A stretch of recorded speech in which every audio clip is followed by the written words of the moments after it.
जी भगवान की। यदि चैतन्य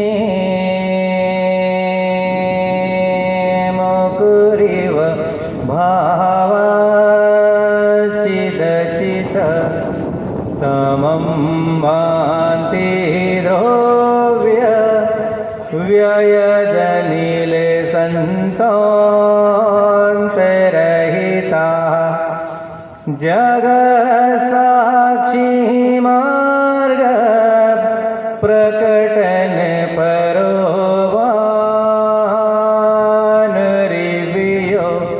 महावीर स्वामी नयन पथगामी भवतु मे महावीर स्वामी नयन पथगामी भवतु मे। बोलिए अंतिम शासन नायक श्री महावीर स्वामी की। आचार्य भगवंत गुरुवर श्री विद्यासागर जी महामुनिराज की। परम श्रद्धे मुनि श्री प्रमाण सागर जी महाराज की। मुनि श्री शंभो सागर जी आदि समस्त संघस्थ मुनिराजों की। परम पूज्य मुनि श्री विराट सागर जी महाराज की। आज धर्म का दूसरा दिन उत्तम मार्दव। कल हम लोगों ने उत्तम क्षमा धर्म को अच्छे से मनाया। अच्छे से मनाया बोल सकता हूँ ना मैं? कैसे मनाया? किसी ने क्रोध किया था दिन भर में? अच्छा हाथ उठाओ। कल किसने क्रोध किया था? हाँ, क्षमा का एक पक्ष ईमानदारी भी होता है ना। तो 3-4 लोगों ने क्रोध किया। इतनी बड़ी सभा में मात्र 4 लोग क्रोध कर रहे हैं, 4-5 तो ठीक है। मतलब धर्म का असर धीरे धीरे हो रहा है। आज धर्म का दूसरा दिन जिसे उत्तम मार्दव नाम से हम लोग बोलते हैं या पहचानते हैं। मार्दव धर्म हमें सिखाता है कोमलता या सॉफ्टनेस या माइल्डनेस। आप में कोमलता का एक गुण होना चाहिए। हम सभी लोग अपने संपूर्ण जीवन में 3 आधार पर जीवन यापन करते हैं। पहला मन, दूसरा वचन और तीसरा काय या शरीर। ये सबके पास है और सभी के जीवन का जो आधार है ये तीनों तत्व हुआ करते हैं। मन, हमारा मन दिन भर हमसे क्या कहता है, हम क्या सोचते हैं, हम क्या करते हैं, ये सबको अपना अपना व्यक्तिगत अध्ययन है। सब जानते अपने अपने मन को। अरे मेरा मन तो ऐसा बोलता है, मेरा मन तो वैसा बोलता है। अक्सर आप लोग अपने व्यवहार में बोलते हैं बातें, मेरा मन नहीं कर रहा है, मुझे ये काम करना है। तो आपका मन अनाउंस करता है अंदर से कि आपको ये काम करना है या काम नहीं करना है। अब बात आती मन की कोमलता की कि मन में सॉफ्टनेस कैसे होना चाहिए। एग्जाम्पल दूं एक। आज मैं आपको सॉफ्टनेस और हार्डनेस इसके एक एग्जाम्पल दूंगा, उसे समझने की कोशिश कीजिएगा। एक बार की बात है, किसी शहर में दंगा हो गया। अब जब दंगे होते हैं तो दंगे जब होते हैं तो उनका कोई उसूल तो होता नहीं है। जहाँ कहाँ से शुरू होगा और कहाँ खत्म होगा ये तो कोई जानता नहीं है। जब दंगे ने हाइट ली या बहुत ज़्यादा मोब हो गया तो शहर के जो एसपी महोदय थे अपनी पूरी टीम के साथ उस मौके पर पहुंचे जहाँ राइट या दंगा हो रहा था। एसपी अपनी गाड़ी से बाहर निकले, उनके साथ डीएसपी, टीआई, एसआई सब थे उनके साथ, जो कि पूरी टीम होना चाहिए। वो जैसे ही अपनी गाड़ी से बाहर निकले, एक दंगाई जो क्राइम कर रहा था वो दौड़ के आया, उसने सीधा एसपी के मुंह पर थूक दिया। आया और एसपी की शर्ट उसके मुंह पर थूक दिया। जैसे टीआई ने देखा कि इसने एसपी सर पर मुंह थूक दिया, उसने अपनी सर्विस रिवॉल्वर निकाली और तान दी उसके ऊपर।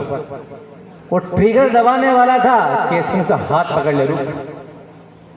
एसपी महोदय ने यहाँ अपने मन की कोमलता का परिचय दिया। क्या दिया? हमारा टॉपिक क्या है?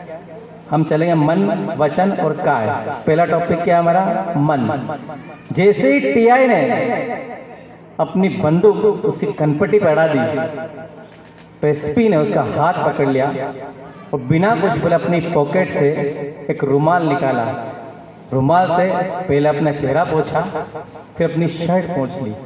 वो धीरे से कहा, जो काम रुमाल से हो सकता है उसके लिए गन की आवश्यकता क्या है? आपके जीवन में जब इसे सिचुएशन आती है, कोई आपका घोर अपमान कर देता है आपके सामने, आपकी इंसल्ट कर देता है, तो मैं पूछता आप क्या फील करते हैं? हम अहिंसा धर्म को मानने वाले लोग हैं। हमारा मन तुरंत विदिन सेकेंड क्राइम करने के लिए उतारू हो जाता है। हम वचन से सामने वाले को भले ही कुछ ना कहें, ना काय से उसे मारे, पर मन से तो उसकी ऐसी धुनाई करते हैं अंदर मन में कि मेरा बस चलता था, इसकी तो क्या बोलते हैं, इसकी तो ये करते हैं ना आप। उस एसपी को देखिए जो इतनी बड़ी पोस्ट पे होने के बाद भी उसने क्या किया? रुमाल निकाला। इंडियन लॉ के हिसाब से ऑन ड्यूटी किसी पुलिस वाले पर हाथ उठाना, अगर वो केस कायम कर दे आप पे तो सुप्रीम कोर्ट से बेल नहीं मिलेगी आपको। तो उस व्यक्ति ने अपनी कोमलता का परिचय दिया कि जो काम रुमाल से हो सकता है उसके लिए गन की आवश्यकता क्या है।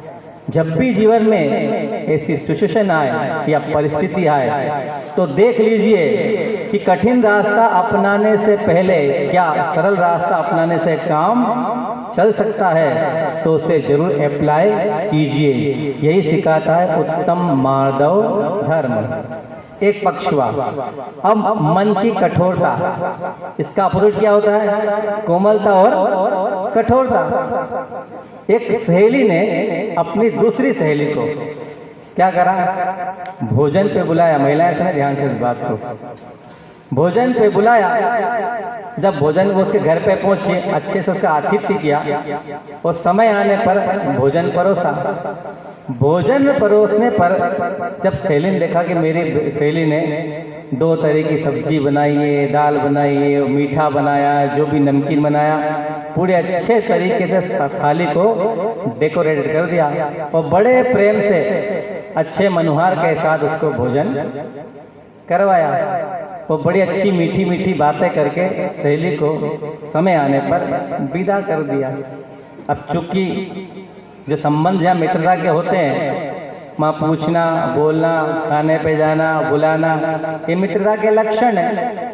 तो जब समय आया तो दूसरी सहेली ने भी उसको बुलाया कि आज तुम मेरे घर पे भोजन करने आ।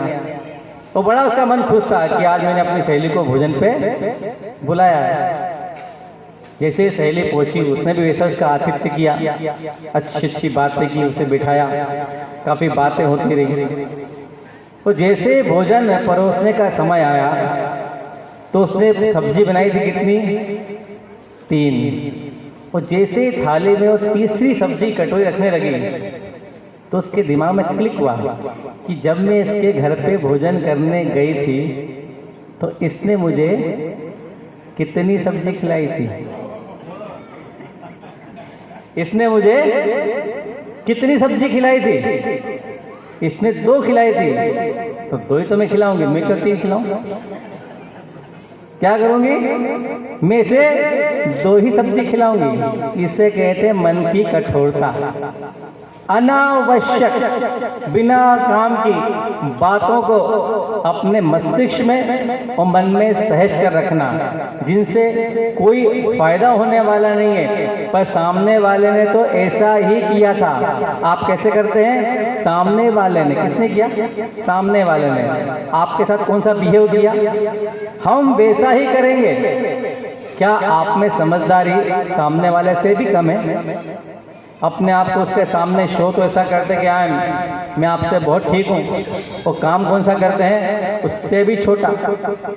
हो सकता है सामने वाला फील ना करे, पर आपका मन तो गंदा हुआ, कठोरता ही मन में। अगर मान लो सहेली 3 सब्जी खिला देती, तो क्या उसे वो बात जो इतने साल संभाल के उसने रखी कि उसने 2 सब्जी खिलाई थी, कितनी खिलाई थी? 2, और मुझे भी 2 ही खिलाना है, तो क्या ये आपके मन की कोमलता है?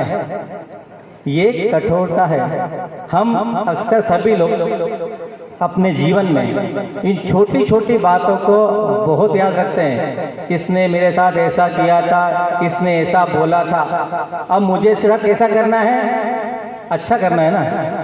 नहीं महाराज, अच्छा नहीं करना है। इसने जो किया था इसके अकॉर्डिंग, इसके अनुसार ही करना है। ये है मन की कठोरता।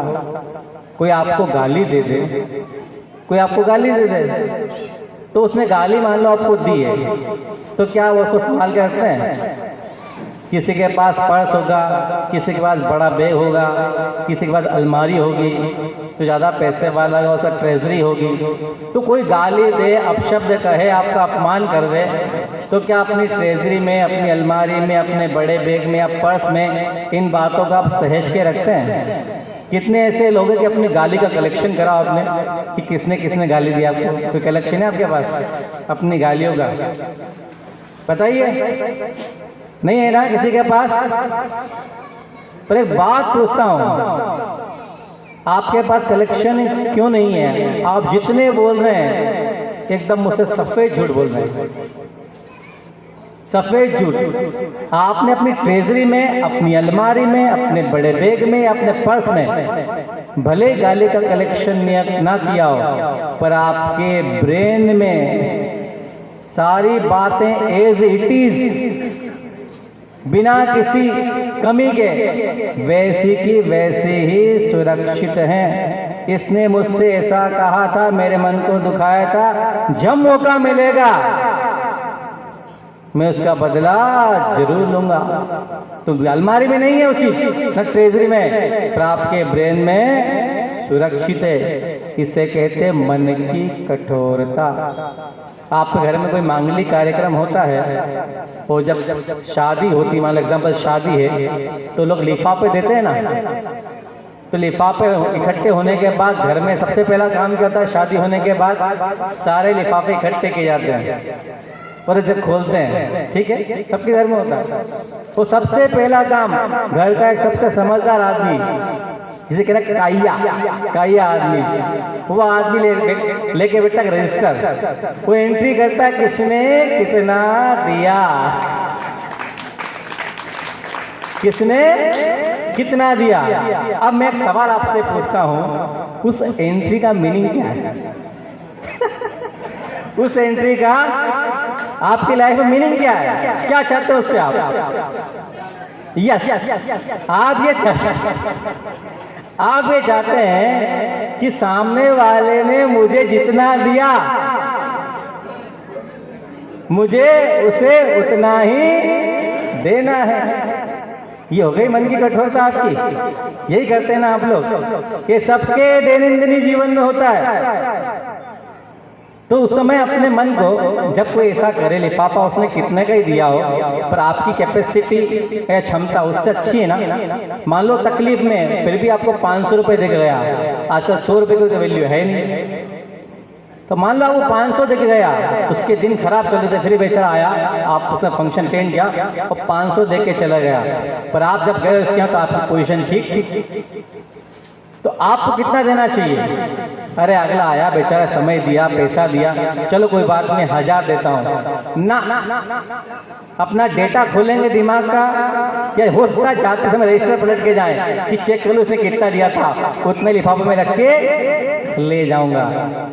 सब यही करते हैं, जैसा उसने किया वैसा हम करेंगे। नहीं, उसने अगर बुरा किया है तो मुझ में सेंस है, मुझ में समझ है, मुझ में अक्ल है, जैसा उसने नहीं किया है वैसा मुझे नहीं करना है। उसकी गलती को अपने व्यवहार से सुधार देना है। तो मन की कोमलता इंसान के जीवन में उसे आगे बढ़ाने के लिए और मानसिक तनाव से बचाने के लिए बहुत बड़ा कार्य करती है। ये प्रॉपर्टी हर किसी को नहीं मिलती, पर इंसान अपने जीवन में अगर प्रयास करे तो इन चीजों से अच्छे से बच सकता है। दूसरी बात, वचन की कोमलता या वचन की कठोरता। सुनना चाहेंगे आप लोग? सुनिए। एक बार स्वामी विवेकानंद अब्रॉड गए हुए थे, विदेश। तो उन्हें सोचा कि मॉर्निंग वॉक किया जाए, तो सुबह घूमने के लिए निकले। तो चूंकि विवेकानंद जी का जो चोला था वो चोगा टाइप का, मतलब केसरिया पहनते थे वो भगवा, लंबा सा, तो गाउन होता ना, गाउन उस टाइप का। अपना आराम से प्रकृति का आनंद लेते वॉक कर रहे थे। जैसे ही वॉक के रास्ते में वो चलने लगे तो सामने एक अंग्रेज आके खड़ा हो गया। उसने अपने दोनों हाथ फैला दिए, वो विवेकानंद जी का रास्ता रोक दिया। तो उन्हें ठीक जो भी है, तो उन्हें जो है एक साइड से निकल जाऊं मैं। वो जैसे ही कुछ घूमे वो फिर आगे खड़ा हो गया, इधर घूमे इधर खड़ा हो गया। अब विवेकानंद जी खड़े हो गए। अंग्रेज बोलता है उनसे कि हम, इशारा करता है इधर और इधर, हम गधों को जगह नहीं देते हैं। क्या बोला वो? कि हम गधों को जाने के लिए जगह नहीं देते हैं। जब विवेकानंद जी ने बात सुनी तो खड़े हो गए, उसकी बात को ध्यान से सोचने लगे। अब एक सवाल अपन उठाते हैं इसमें। मान लो आपके सामने कोई व्यक्ति ऐसा आ जाए जो आपका रास्ता रोक ले और आपसे कहे कि हम गधों को जगह नहीं देते हैं, तो आप क्या करेंगे? या तो उसे अगर बहुत गुस्से में है तो हो सकता है कि आपका हाथ अपना असर दिखा दे, या नहीं तो धक्का देंगे, चल हट। क्या करें मालवी भाषा में? हट जा, यूँ रास्ते रोके मारो। क्या बोलेंगे मालवी में? हटा देंगे ना उसे। सब ये करेंगे। पर स्वामी विवेकानंद में सेंस था। क्या था उनमें? सेंस। आप होते तो वही करते जो मैंने कहा। पर स्वामी विवेकानंद ने ऐसा कोई काम नहीं किया। अपनी वाणी की कोमलता का उन्होंने प्रयोग किया तो इतना सही रास्ता निकाला। आप इमेजिन कीजिए कि उन्होंने क्या रास्ता निकाला होगा। इमेजिन कर लिया आप लोगों ने? एक एक थॉट सबके मन में आ गए कि उन्होंने क्या किया होगा। तो मुझे भरोसा है कि जो मैं कहूंगा वो आप नहीं सोच सकते। कि मुझे कहानी पड़ी हुई मेरी तो बताऊंगा मैं आपको। उन्होंने बड़ा अच्छा तरीका निकाला। वो एक तरफ हुए, एक तरफ खड़े हो गए। वो क्या कहा अंग्रेज ने? कि हम गधों को जगह नहीं देते हैं। याद है आप लोगों को?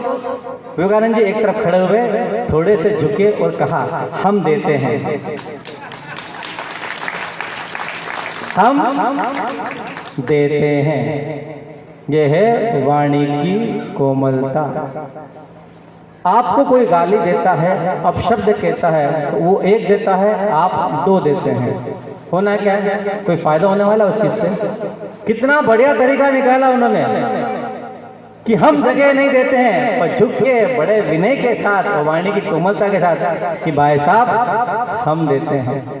जब भी ऐसा मौका आए जीवन में जहाँ तू में होने की पूरी संभावना रहे और अपना चित्त अशांत होने का मौका रहे, तो रास्ता निकालिए कि क्या किया जाए। अभी जब 11 साल की यात्रा करके मैं गुरुजी के चरणों में पहुंचा था, तो उसके पहले मैं वाणी की दो चीज जानता था, मधुर बोलना और प्रिय बोलना।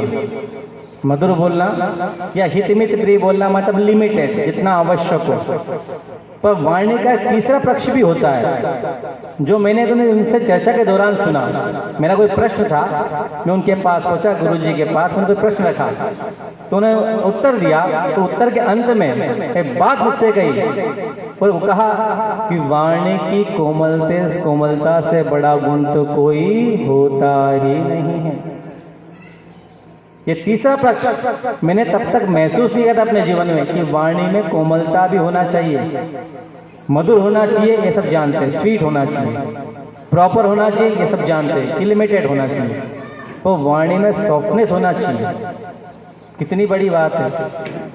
फॉर एग्जाम्पल, आप लोग किसी सिंगर को सुनते हैं, गाना सुनते हैं सब लोग, भजन भी सुनते हैं, तो आप जब किसी को पसंद करते हैं, किसी पर्टिकुलर सिंगर को या भजन को, तो आपका बेस क्या होता है? आपकी पसंद का आधार क्या होता है? उसने कितनी स्वीट, कितनी सॉफ्ट आवाज में उसको गाया है। हम सब पहचानते हैं कि वाणी की कोमलता का असर कानों पे कितना, चित्त पे कितना गहरा होता है, पर भूल जाते हैं। क्या करते हैं? भूल जाते हैं। इतना कड़ा बोल देते हैं, कितना कड़ा बोल देते हैं। जैसे युग के मध्य में द्रौपदी ने किससे कहा था? दुर्योधन से। जब दुर्योधन इंद्रप्रस्थ में पांडवों के महल में राजयुग में आया था, तो विदा होते समय जब वो जा रहा था तो पांडवों के महल में बड़ी सी खासियत थी कि जमीन में कहाँ जमीन है और कहाँ पानी है, यह मालूम नहीं पड़ता था। तो अननोन व्यक्ति तो कोई भी ठगा जाएगा। जैसे वो चलने को हुआ तो उसने समझा यहाँ जमीन है, तो जमीन पर आप चलते हैं तो पैर का जो प्रेशर होता है वो ज्यादा होता है, पानी पे धीरे से होता है, पानी उछलता है। तो बट नेचुरल है कि आप धीरे चलेंगे, पानी धीरे से पैर रखेंगे।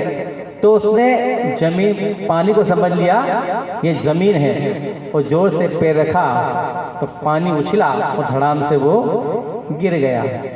तो उसके पास, किसके पास? द्रौपदी के पास दासी खड़ी थी।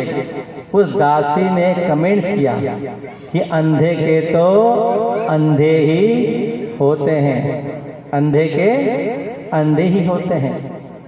तो मात्र द्रौपदी ने बिना कुछ बोले जो उसकी दासी ने कमेंट्स किया था उस पर मुस्कुराहट दी, वो हल्के से मुस्कुरा दी। और ये सीन दुर्योधन ने देख लिया, और यही सीन आगे वाले महाभारत का कारण बना, क्योंकि दुर्योधन को ऐसा लगा कि ये मेरा अपमान है।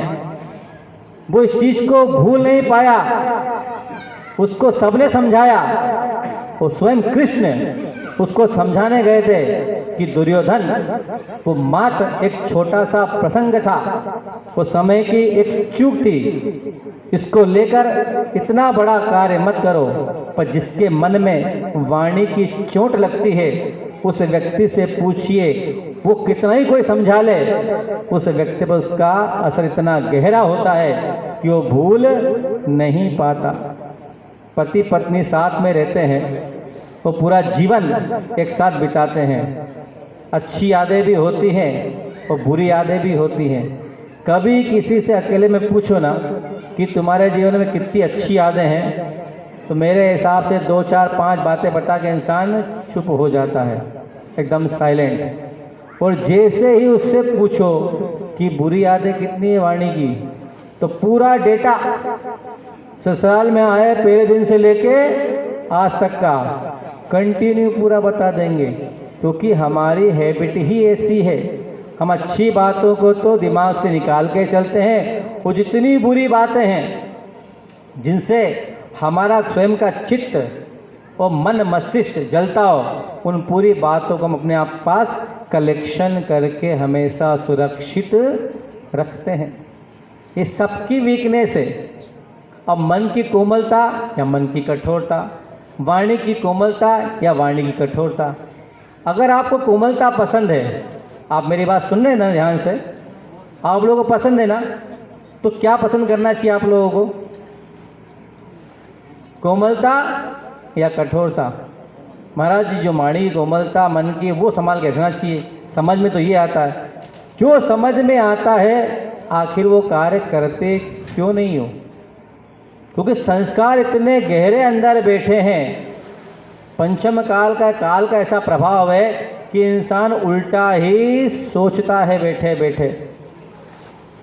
तब आपको जो काम ज़्यादा सरल तरीके से हो सकता है उस पर अटेंशन दें, तो हमारा मन और चित्त कितना शांत रहेगा कि कोई बात नहीं, उसने कह दिया तो कह दिया, पर नहीं, जो उसने बुरी बात कही है, अच्छी बात तो ध्यान नहीं है, पर जो बुरा कह दिया वो तो पूरा 100% हमें ध्यान है। तो पहली बात हुई मन की कोमलता, मन की कठोरता, वाणी की कोमलता, वाणी की कठोरता। अब तीसरी बात, काय की कोमलता।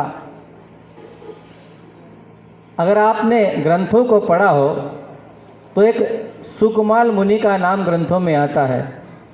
उनकी काया कितनी कोमल थी कि सरसों का दाना अगर बिस्तर के नीचे के रह गया तो उनके शरीर पर निशान बन जाते थे।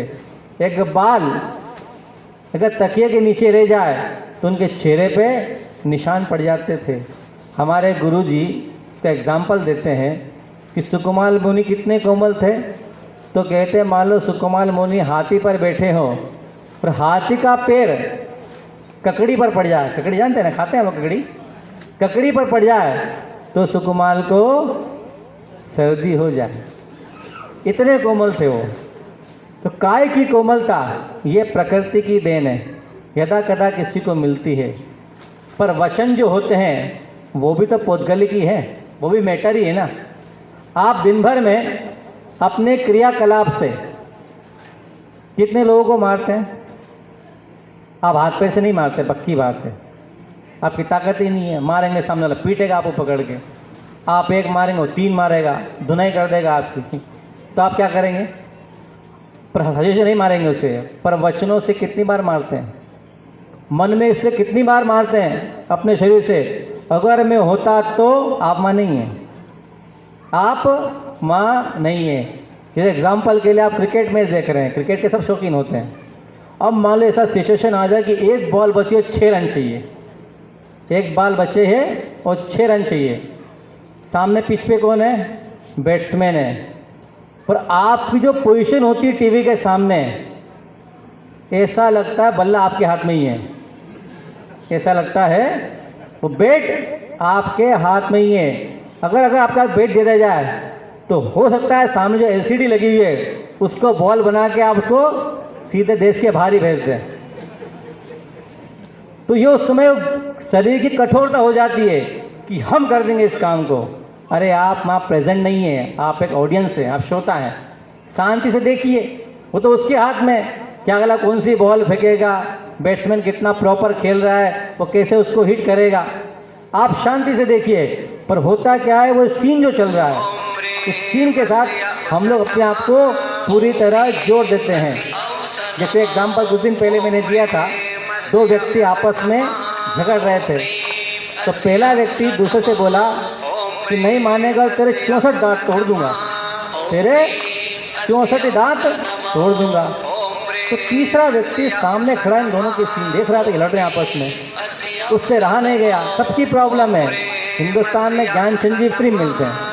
वो व्यक्ति अपने कदम से आगे बढ़ा, उन दोनों के सामने जाके खड़ा हो गया और कहा भाई साहब बाकी सब समझ में आता है, कि बाकी सब तो मेरे समझ में आता है कि आप लड़ रहे हैं झगड़ रहे हैं, पर अभी आपने कहा कोई 64 दांत तोड़ दूंगा। तो भाई साहब किसी मुंह में 32 दांत होते हैं, 64 कैसे होते हैं? ये भाई साहब मुझे पता था। कि क्या पता था तुम्हें? कि मुझे पता था, मैं आपको देख रहा था, आप सामने खड़े हैं, जैसे हम कुछ करेंगे आप बीच में आएंगे। तो मैंने 32 इसके और 32 आपके, ये दोनों के जोड़ के 64 दांत बोले थे कि तेरे एक दूसरे में 64 दांत तोड़ दूंगा। तो सबकी प्रॉब्लम है, जब भी कोई सीन क्रिएट होता है हम मन से और वचन से उसके बीच में घुस ही जाते हैं। थोड़ा कंट्रोल कीजिए अपने आप पर। बिना काम से क्यों पंगे मोल रहे हैं? क्यों काय की कोमलता खत्म कर रहे हैं? अरे काय की कठोरता दिखाना है आपको तो अच्छे काम में दिखाइए। अब भी सेना में आवश्यकता है, आर्मी में सबकी आवश्यकता है, अप्लाई कीजिए, सीट मिल जाएगी, फिर जाइए उठा के से बॉर्डर पे और दिखाइए, इतना शोर दिखाना है। पर कहाँ दिखाएंगे? अपनों के बीच में। खुद भी परेशान रहेंगे और दूसरों को भी परेशान हमेशा करते रहेंगे। कंट्रोल कीजिए अपनी हैबिट्स पर। यही सिखाता है उत्तम माधव धर्म कि मन की कोमलता, वचन की कोमलता और काय की कोमलता अपने जीवन में आगे कर कर चलिए। अपने लोगों को अगर आप चाहते हैं कि आपके ही बने रहें तो जीवन में ये सूत्र अपना के रखिए कि मैं हमेशा जब भी जितना हो सके, जितना मुझ में सामर्थ्य है, उतने तरीके से कोमलता से काम लूंगा ताकि मैं और मेरे अपने मुझसे परेशान कभी ना हो। धर्म एक जीवन शैली है, ये माधव धर्म जिसे हम धर्म कहते हैं, ये जीवन शैली का तरीका है।